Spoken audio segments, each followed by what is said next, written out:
Scott Schweitzer and this crew, something you guys do here at this racetrack that I have never seen any other racetrack do. In your off season, you plant grass seed on the racetrack. Yeah. Let's talk about why you guys do that, and then let's talk about the benefits of putting the grass on the racing surface. You want that track to stay in place.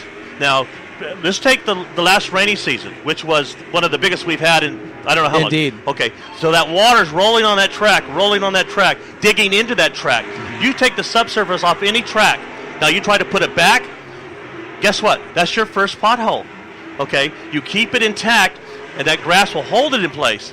Okay, you take it back off, and we didn't bring any clay in this year. We have the same clay, but because we don't want the runoff, because potholes create potholes. Yeah, that's a nice shot. Can you send that to Moxie so we can put that up on our website so fans at home can know what we're listening about or talking about when they go on Moxie Media and take a look at that? Dom, you're just over here in awe looking down at the track. I'm overwhelmed right now. And the organization and how these cars come out, these cars are getting off the track and these are rolling right in. This is just phenomenal. And I was telling these guys, I said, listen, I know you guys have been around the Northwest. We're going to a show you're going to see roll faster than you've ever seen. When the heat race ends, the last car goes by the exit or the entry on the backstretch. The next race is rolling on. They follow him. They leave the track. We go one lap and go green. I said, it's like that from start to top. And they're looking at me. I said, this is one where you got to be on your game. My God. As an announcer, and it's chop, chop, chop, chop, chop. That and all we just go on and on and on. Well, and we have a time constraint, first of all, but with all these cars. But on normal show, we bang them off. If we have time, we'll take that short break and do a little track prep. Give the staff time to get up and stretch your legs. But normally, it's just one after another because of we have to be done at a certain time. Tonight, it'll be the same thing. They'll just keep running them as the night goes on, and even tomorrow night as well. So we'll see how it goes. But I think talking with the employees and the staff throughout the week, they're charged up. They're ready to go. We know how important this race is.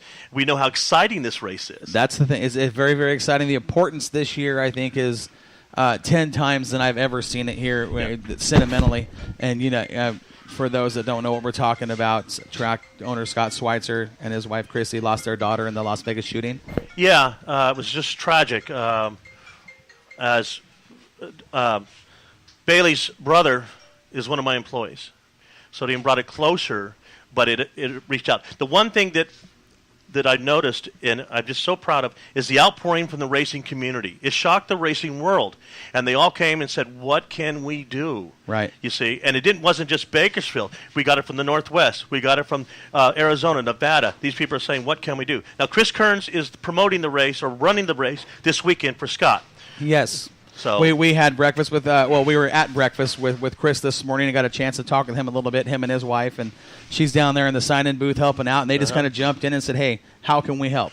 Yeah. What can we do? And that just kind of shows, race promoters are in it's a competitive field. I mean, it's not a big thing, so we're in a niche field, so a race promoter coming to another promoter and saying, hey, how can I help? Yeah. Says just what about this racing community we have. Now, the Speedway fans that show up, every time we have a race, most of them sit in the same spot.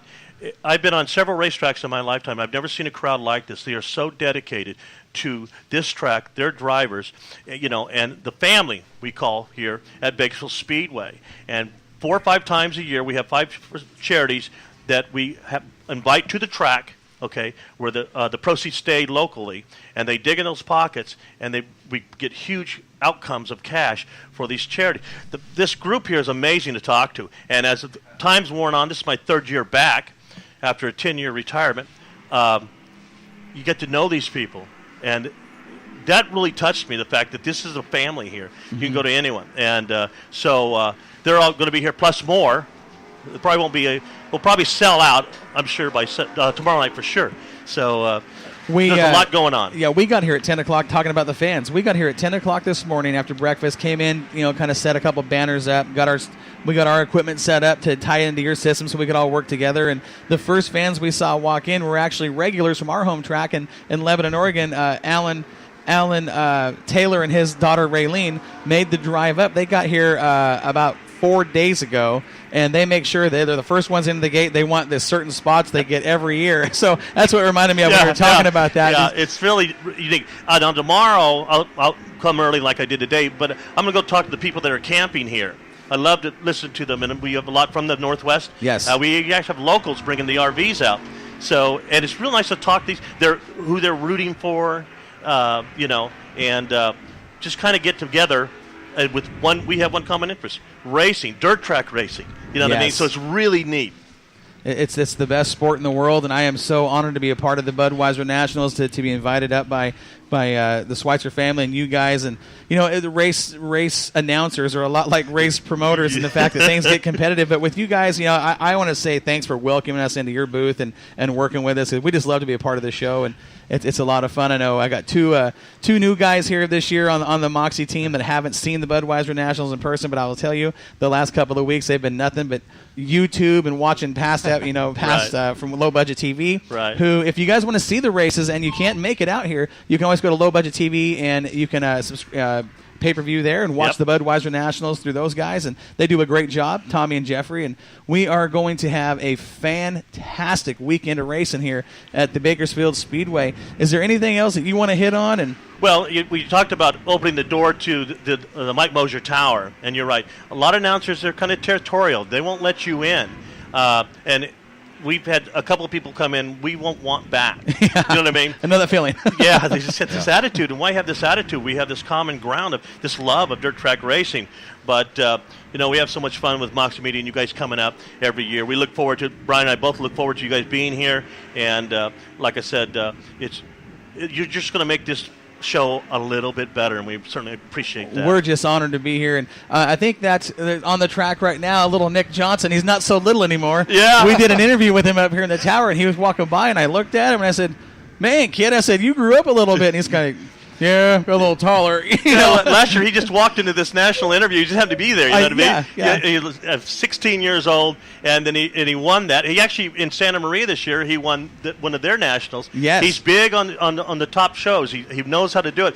There'll be some other Johnsons. American Stocks is a great division, by the way. When I come here, we don't. It's one of the fields that you guys cover. But watching these cars, I'm glad that I get to watch this division when I come to this race, because these guys, I know they're not the high dollar late models of the mods, but these guys get out there and they will give it everything they've got, and they'll bang doors just as good as anybody else. Yeah. And it's one of the more exciting parts of the show, I think, to watch, and I'm glad that I get to watch that. Back at me. The hobby stocks, again, it's one of my favorite divisions to watch. I know the hobby stocks are called many different things throughout the nation, but they are a staple of dirt track racing throughout the nation. Mm-hmm. And a tough division here, powerful cars. They're more powerful than the American stocks, and so they come on and they race hard to win.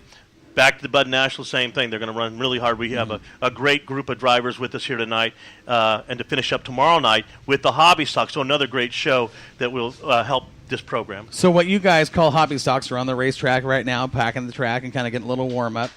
In our area, those are called street stocks. Yeah. Okay, now the street stocks, one thing, the biggest difference, and these guys here noticed it. These guys are hard. Dom's a racer himself. Yeah. Joel, he's a former crew chief on an IMCA modified. The first thing they said when they saw these cars was, look at those tires. Those guys are on street tires. I said, they absolutely are. They're a little bit different than we are up here. Yeah, they have to be a street tire. $100 buys the tire, and they get these things rolling. And we were really blessed at the first race. Normally the car counts are low because a lot of cars are not ready. Right. But our mini stock program, 20 cars shows up, and then throughout the season we had better car counts throughout than last year. And so that really helped our program up, and the fact that people are building cars to come and drive at Bakersfield Speedway. So the American stock was no different. Hobby stocks, a nice compliment to the field. It'll be an exciting main event for them who makes the show. And then, of course, the big boys, we're really looking forward to.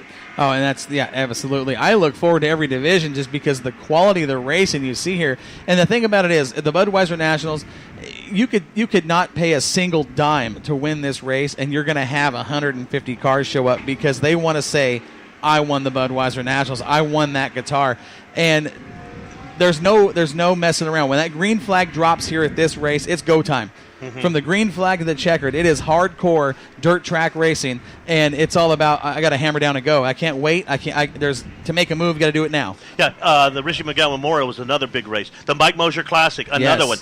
You ask these guys, what race do you really want to win? And it's those three, but the Bud National. Everybody wants that guitar. No doubt about it. And again, we are honored to be here. We got 6 divisions on the card tonight. 6 tonight, 5 tomorrow, and it's just going to be go time after the qualifying of the late models, and then we have a memorial for Bailey, Schweitzer, and their family, and then it'll be go time, and we'll just continue on until we get the last car off and go get a little rest. Do it again tomorrow. That's right, and it's not gonna be much rest for us. We got a little homework to do afterwards, and again, it's just an honor to be here. Dom, I want to get your thoughts on this. I know you're still looking around. The one thing I've got to say, every person I've met here has been so hospitable and so helpful and just wonderful people here. All the racers, all the staff, everybody here has just been so wonderful. And great. It really makes everything run so much smoother. Yeah. It does. Joel, your thoughts, your first time here at the Budweiser Nationals and looking down from the Mike Moshier Tower. I'm just like a kid in a candy store right now. Yeah. We were out there doing our pit walk, running across the lights, Robbie Sanders, Ethan Dodson, Colin Weinbarger, all the modified guys. Then you go into the late models with Toast, Papich, Drake, Weinbarger again, Hogue, Sanders. I mean, this is a hotbed of talent. To be part of this show, I am truly honored. And it looks like we've got some on-track festivities right now with the little entertainment for the fans there. That is that a little tug of war? A little what is that with the tow trucks? With the tow trucks, you never know. You never know, Corey. It's like the big bull and the little bull in the pasture. You know what I'm talking about? Exactly. Bumper to bumper and a little. Yay! That was awesome. Yeah. Oh, hey, here they come. Of course, Mod Lights. We'd be remiss without thanking Bull 97.3, another sponsor tonight. Yes. Tomorrow's KUZZ.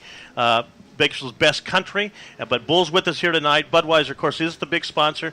And this place, I wouldn't know what to do if Budweiser didn't sponsor it. Well, and it wouldn't be the Budweiser National. I mean, it would lose its... Yeah, it would be something else. I want to invite you out tomorrow. We are going to head out to Bakersfield Karting Experience. We're going to be there at 10 a.m. We're actually starting up at 9. We're doing a pre-race show from there. We were there last night and did a little racing. Dom got in a cart, and Joel and myself, and Sandy got in a cart. I still don't want to talk about it. We had Mike Patterson and a bunch of other guys jumped in there, and I drew car number 28 and started at the back of the pack on the outside. You want to know what happened? Did you win? I lapped the field. Joel, really? I wouldn't go that I far. lapped the field. Who had the... Dom, I mean, my car pushed and it ran terrible. Everybody's got excuses. Hey, you're like, yeah, let's put the announcer. Let's beat up on the announcer in a race car because this guy, he can't race. That's why behind glass. Have you done it yet? I haven't done BKE yet, only because if these guys show up and these drivers, though, they want to pick on me. I've had it happen to me before, but I want to go. I'll join you tomorrow. Yes. And we'll just see what happens and see if you actually lap the field. I'd have to see it, Corey. I will admit, he did have the fastest lap time by 0.2. However, I don't think he made it around the complete field. I did. Okay. You know what? But I'm still blaming it on Patterson because I threw that slider and it was clean and he just nailed me. He did. But here's the thing about Bakersfield Karting Experience tomorrow. We are going to get together. We're going to open the doors at 10 and from like 10 to noon, I think it is. They're going to do a fundraiser for the Schweitzer family, and all proceeds raised are going to go towards the family. I don't know exactly what the expenses are, but we're going to get out there. We're going to support that deal in memory of Bailey at BKE, and we're going to do our own little bit of racing. And we'd love to have you out there, Sully. I look forward to it. You got me excited now. I'm going to go see what I can do in the car. And I'll tell you, well, a little bump here, I won't forget. Hey, that's right. That's what? right. The best cart, pick 04. like I can believe it. I never mentioned Don. I'm not going to say anything. That's my number, but I don't think you should pick that. The fish was this big, right? Right. The fish was this big. We got a call from Bakersfield Karting Experience last night after being there and running and meeting that crew and having a great time. And they called us and said, hey, how about a live broadcast? Let's get out here in the party room. You guys set up and we'll do a live broadcast and talk about BKE and the Schweitzer family and raise some funds. And you guys come out and do some racing. And I said, hey, we're in. Yeah. What time we got to be there? And it's going to be a fun deal. And we're going to break all that down and get up here and do it all again from the Budweiser National today, too. Absolutely. It'll be a fun day. It's going to be a long night, but an exciting night tonight. But I've cleared my schedule. There's nothing going on. I've closed the doors on the business. My message says, I'll be back on Monday. Beautiful. Leave me a message. I I'm love not it. even talking about it. Good But deal. does the Mod Lights still take to the track? Good story here. Colby Lewis for the Texas Rangers retired. Yeah. And he came out here and ran twice. He always Nice. wanted to, but his contract said he could not do any of that. Right. And he's family with Zach Forrester. And so here's Colby Lewis, That is cool. and loving it.